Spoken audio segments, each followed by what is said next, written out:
Hello violinists, welcome to Pram Strings. I'm Henriette and today we're learning Rocking Horse.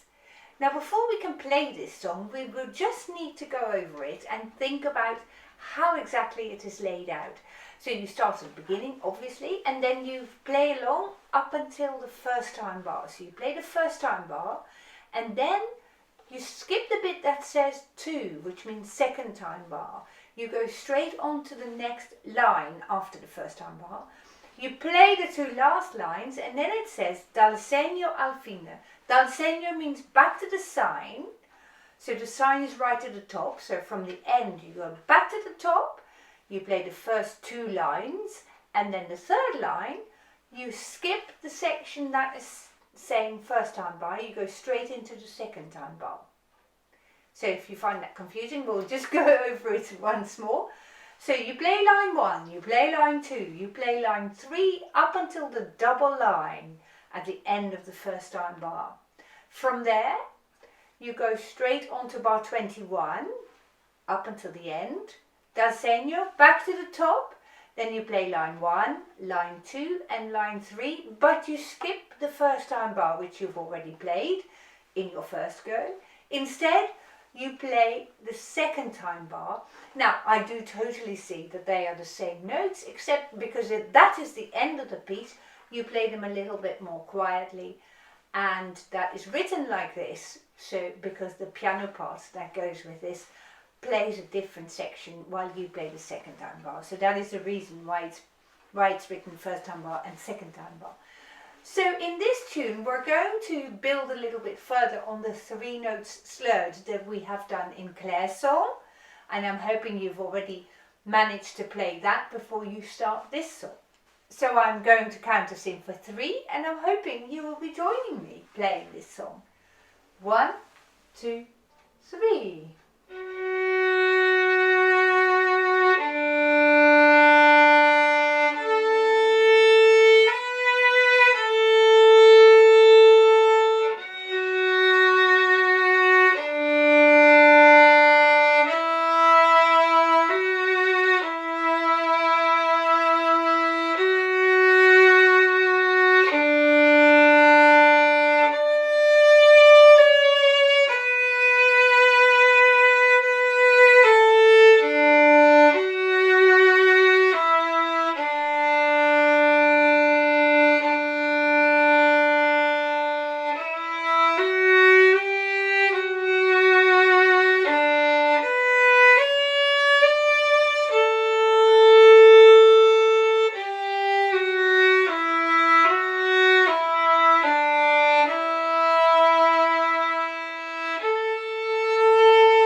Did you manage to follow me there all the way? That's awesome if you did that.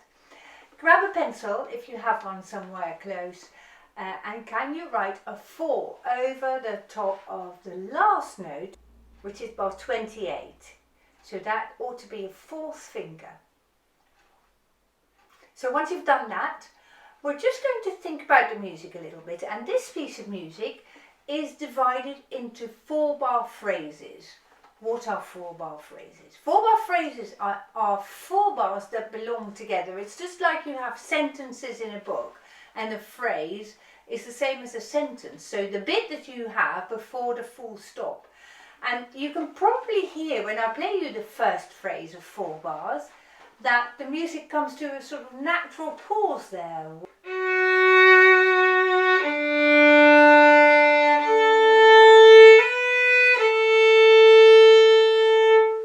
And now begins the second phrase.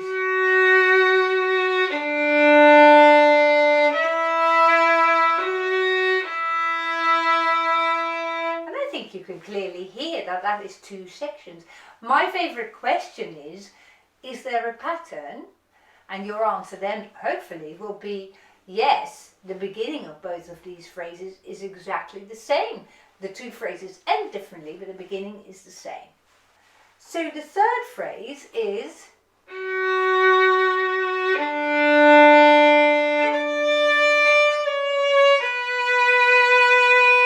and the fourth phrase is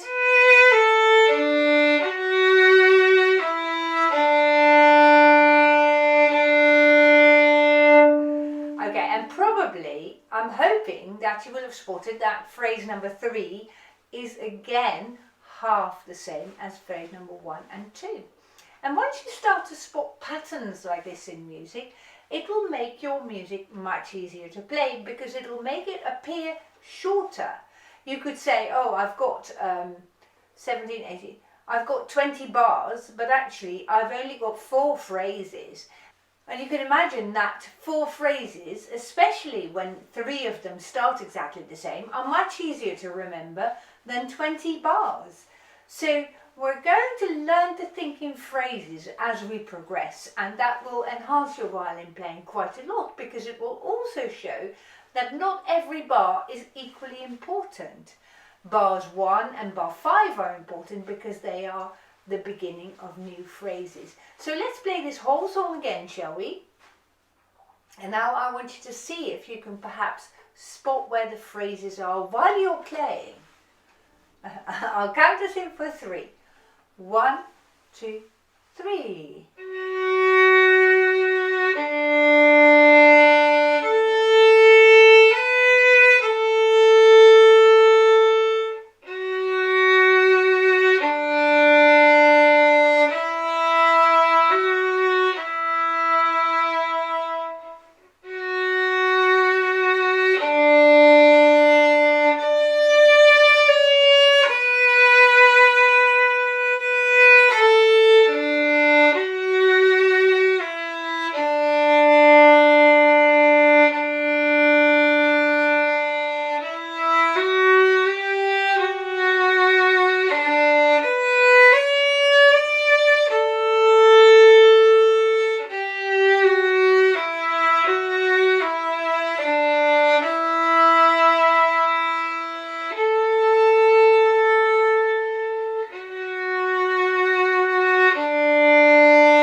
Sweet.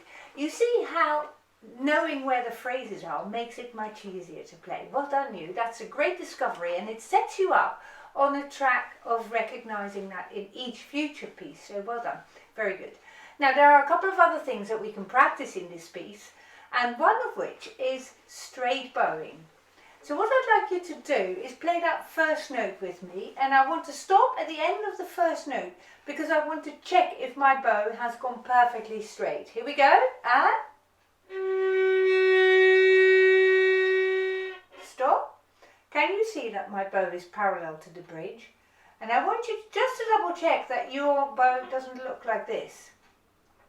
We know, we've seen this in the past, that good bowing is when you stretch your bow arm straight in front of you. So this is a good song to practice and to double check whether you've still got straight bows. After all the 3-note slur that you've played in Claire's song, for instance, we go back to basics and we'll see if we can get our bowings really nice and straight. Now for your bowing to be able to go straight, you want to check your bow hold. And a bow hold is something that you will hear me talk about many times in future, because the bow hold will gradually develop with the rest of your violin playing. So let's check again underneath your bow to see if your thumb is bent. Let's also check again that you've got a nice gap here These middle two fingers are together, but much further over the bow than some people do. I see this quite a lot, and it's not right. You need to put your fingers further over. And you've got a nice gap here, and your pinky is round on the side edge, so not over the top, not on that side either, but just leaning from the side there. Okay, let's play this song again up to the end of the first time bar, and we're going to really focus on that straight bowing. 1, 2, 3.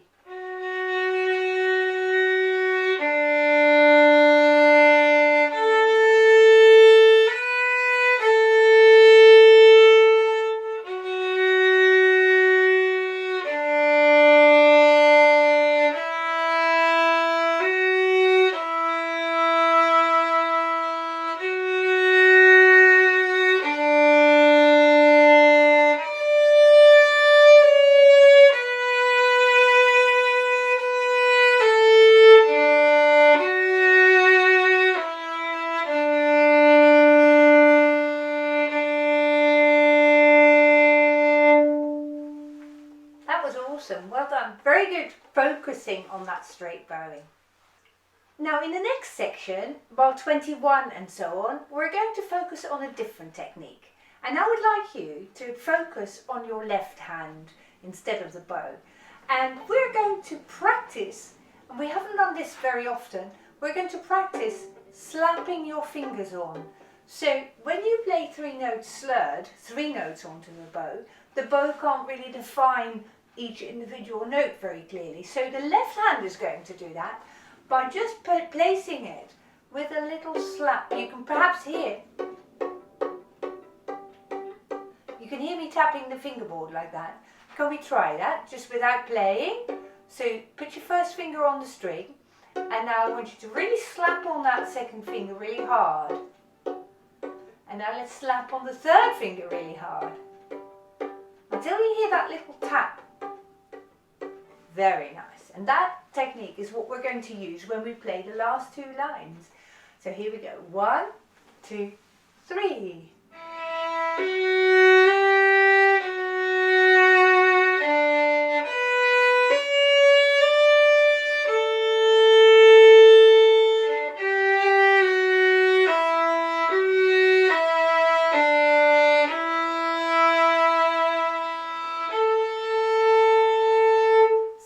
Have hopefully noticed that when you take fingers away, you can't slap them on, obviously, but you can take them away very energetically. So let's play the last line once again, and you hopefully also have noticed that the 4th finger at the end, we can actually practice the slapping on again. So the last line, and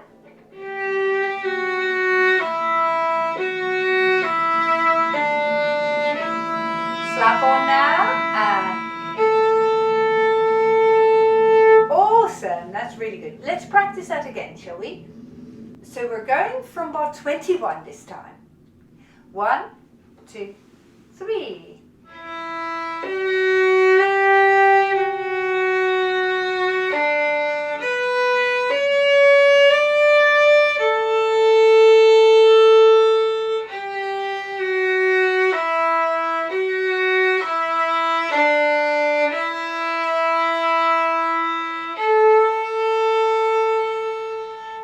That was good, really, really nice.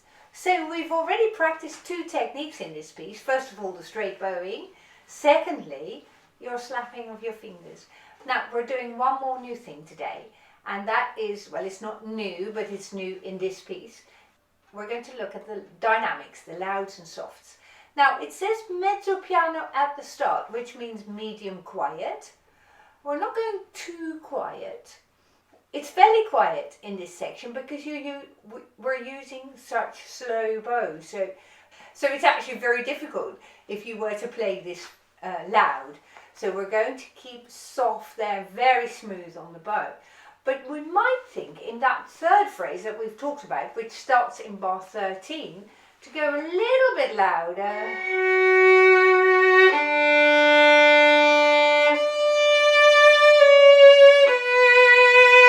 Bit could come out a little bit more, the notes get a little bit higher, and the music just asks for a bit more volume here.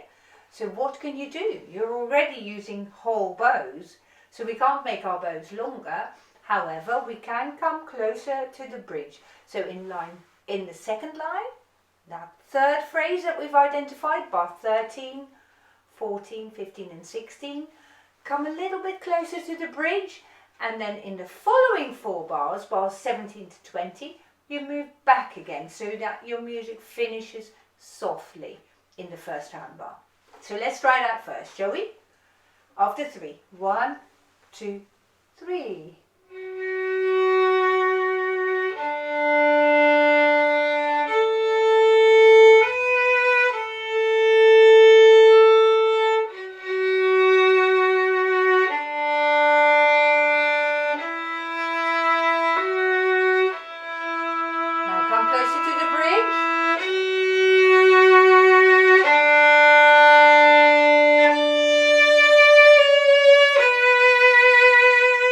And relax again here.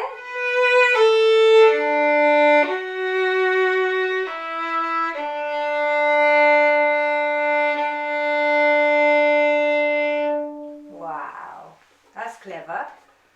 Now as we play the next section, the dynamics are marked mezzo forte. So you can just move the music along a little bit and let it come out a little bit more by playing again a little bit closer to the bridge.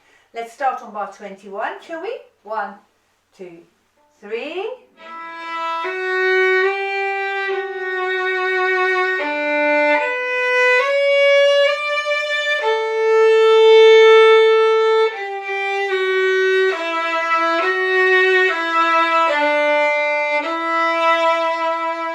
And make it softer again.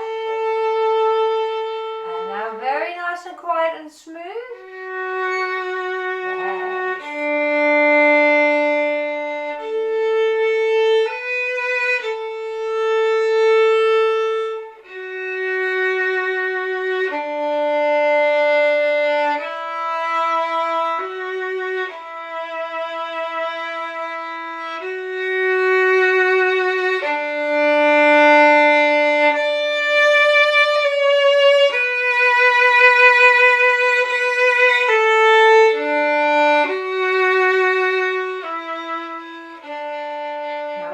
Softer and softer. Look, my bow drifts towards the fingerboard.